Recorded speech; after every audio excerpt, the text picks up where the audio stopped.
再来看花莲县政府最近试办市民小型巴士，用7人座的车来驶公车的路线，乘客有同款爱伫公车站内等车落车，或者是先伫来路线来试办，市民的反应是个袂歹。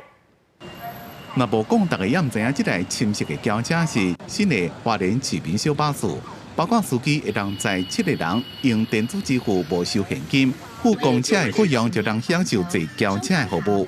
因为我们花莲市区的道路有一些比较路幅狭小，不适合这个大型车辆进去，所以我们我们当时研议了采9人座以下的车辆来去做这样子的一个公共运输服务。实际来坐看卖的，自花莲总运站到关湖站差不多7分钟，司机伊也是客运的驾驶，伊讲驶这种车甲驶巴士无啥共。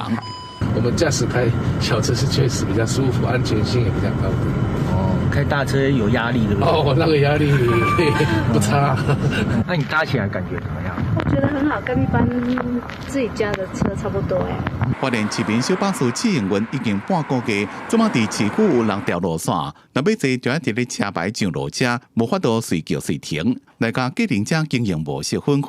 原则上，我们的路线是属于定线定班啦。